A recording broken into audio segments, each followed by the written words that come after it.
नमस्कार विद्यार्थी मित्र, आज आपण प्राकृतिक भूगोलाची व्याप्ती या विषयावर थोडी चर्चा करणार आहोत. या अगोदरच्या लेक्चरला आपण प्राकृतिक भूगोल या विषयाचं स्वरूप अभ्यासलं की 7 प्रकारचं जे स्वरूप होतं ते आपण अभ्यासलं की कसं प्राकृतिक भूगोल हा विषय आंतरविद्याशाखीय आहे, गतिमान आहे, शास्त्रीय आहे, वर्णनात्मक याचं स्वरूप आहे, वेगवेगळ्या संकल्पनांचा त्याच्यात अभ्यास होतो, आंतरविद्याशाखीय आहे म्हणजे अनेक विषयांशी त्याचा संबंध येतो. अशा पद्धतीने आपण प्राकृतिक भूगोलाचं स्वरूप कसं होतं हे आपण बघितलं. आज आपण प्राकृतिक भूगोलाची व्याप्ती काय आहे हे आपण बघणार आहोत. आता याच्यातला हा जो शब्द आहे व्याप्ती, याचा एकदम सोप्या भाषेत जर सांगायचं झाला अर्थ तर व्याप्तीचा अर्थ या विषयात कोणकोणत्या घटकांचा अभ्यास केला जातो एवढं जरी आपल्या लक्षात आलं म्हणजे तीच त्याची व्याप्ती.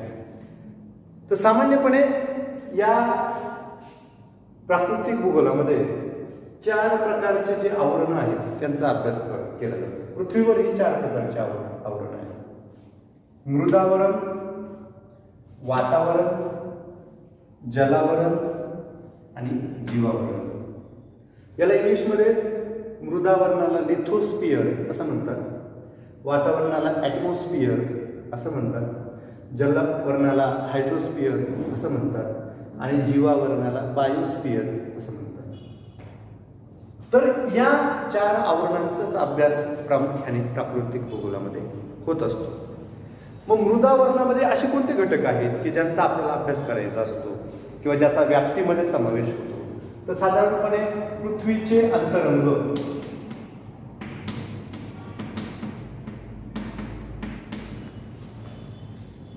पृथ्वीचे अंतरंग याचा अभ्यास होतो. म्हणजे काय होतो की आपण भूपृष्ठावर राहतो, तर भूपृष्ठाच्या आत साधारणतः 6000 किलोमीटरपेक्षा आत भूकेंद्र आहे.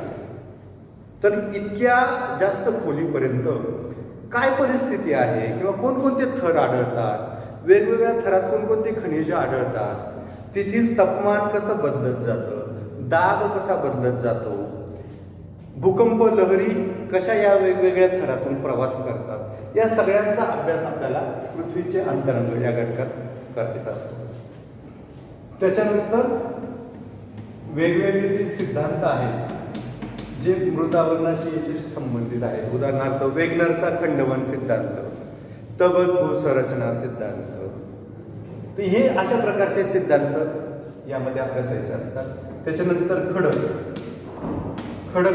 खडकाची व्याख्या काय आहे, त्याचे प्रकार कोणते आहेत, प्रत्येक प्रकाराची वैशिष्ट्ये काय आहेत, त्याचा उपयोग काय होतो, याचाही अभ्यास आपल्याला मृदावरणात करायचा असतो. त्याच्यानंतर भू हालचाली.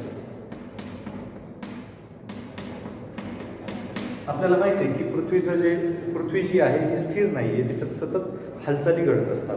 मग काही हालचाली या तीव्र असतात भूकंपासारख्या, ज्वालामुखीसारख्या, काही मंद असतात, लक्षात येत नाही. तर अशा मंद आणि तीव्र भू हालचाली आणि त्यांच्यामुळे कोणकोणती भूरूपं तयार होतात, प्रस्तरभंग, गटपर्वत अशा पद्धतीचे, तर ती भूरूपं यांचा अभ्यास आपल्याला या विषयात करायचा असतो. त्याच्यानंतर बाह्य कारके आणि विदालन. बाह्यकारके म्हणजे काय की पृथ्वीच्या पृष्ठभागावर बदल घडवून आणणाऱ्या शक्ती. कोणत्या शक्ती आहेत? उदाहरणार्थ वाहतं पाणी, सौर ऊर्जा, वारा, हिमनद्या, भूजल, सागरी लाटा, ह्या सगळ्या गोष्टी पृथ्वीच्या पृष्ठभागाची तोडफोड करत असतात. काही ठिकाणी खनन करतात, काही ठिकाणी संचयन करतात. तर ही सगळी बाह्यकारके. आणि विदारणाची जी प्रक्रिया आहे म्हणजे खडकाचे बारीक तुकड्यामध्ये रूपांतर होणे, भुग्यामध्ये रूपांतर होणे, मातीत रूपांतर होणे, रासायनिक व भौतिक दोन्ही प्रकारच्या विदारणाची क्रिया, या सगळ्या गोष्टींचा समावेश हा मृदावरणाच्या अभ्यासात होतो आणि हीच प्राकृतिक भूगोलाची व्याप्ती आहे. त्यानंतर दुसरा महत्त्वाचा जो घटक आहे तो आहे वातावरण. तर यामध्ये कोणकोणत्या घटकांचा अभ्यास केला जातो? तर सर्वप्रथम वातावरणाची रचना आणि घटक तर जसं जसं पृथ्वीच्या पृष्ठभागावरून वर जावं तर तसं तसं वातावरणात वेगवेगळे थर तयार झालेले दिसतात. तर ही रचना कशी आहे, पृथ्वीच्या जवळचा वातावरणाचा थर, त्याची काय वैशिष्ट्य आहे, त्याच्या वरचे जे थर आहेत त्यांची काय वैशिष्ट्य आहेत, तिथे कोणते कोणते वायू आढळतात, ही सगळी वातावरणाची रचना आपल्याला अभ्यासायची असते, त्याची वैशिष्ट्य आपल्याला अभ्यासायची असतात. वातावरणामध्ये कोणकोणते घटक आढळतात, बरेच विद्यार्थी गोंधळ करतात रचना आणि घटक. वातावरणाची रचना जेव्हा आपण म्हणतो त्यावेळेस पृथ्वीपासून वरच्या दिशेने वातावरणाचे जे वेगवेगळे थर पडत जातात ती झाली रचना. आणि या वातावरणामध्ये कोणकोणते पदार्थ आढळतात, घटक आढळतात. उदाहरणार्थ वातावरणामध्ये वेगवेगळे वायू आढळतात, प्राणवायू म्हणजे oxygen, nitrogen, carbon dioxide, Oregon आणि इतर दुर्मिळ वायू असे हे आढळत असतात. याशिवाय काय आढळतं तर वातावरणामध्ये धुलीकण आढळतात, धूळ आढळते, त्यांनी पाण्याची वाफ आढळते. या सगळ्या गोष्टी वातावरणात आढळतात म्हणून ते वातावरणाचे घटक झाले, त्यांचाही आपल्याला अभ्यास करायचा असतो. त्याच्यानंतर तापमान, पृथ्वीवर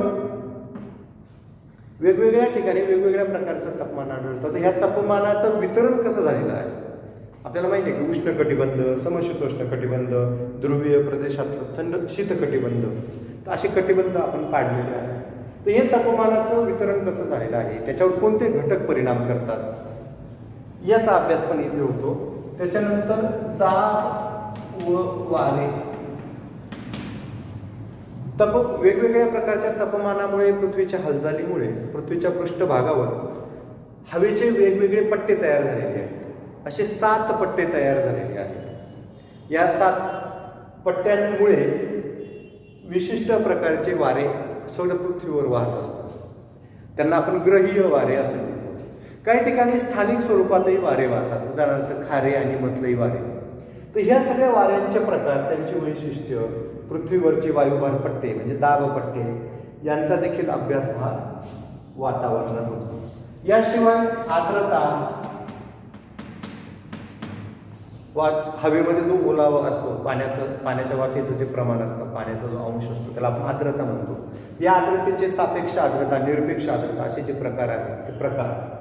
त्याच्यापासून जी वृष्टी होते, वृष्टीमध्ये सगळ्या प्रकारची वृष्टी म्हणजे त्याच्यामध्ये पाऊस, गारा, दव, दहिवर, धुके हे सगळे यामध्ये येतात. तर वृष्टी, ढगांचे प्रकार, ढगांची निर्मिती, वायुराशी, तर अशा प्रकारचे वेगवेगळे जे उपघटक आहेत या सगळ्यांचा अभ्यास वातावरणात होतो. म्हणून ही देखील प्राकृतिक भूगोलाची एक व्याप्ती आहे, व्याप्तीचाच तो भाग आहे.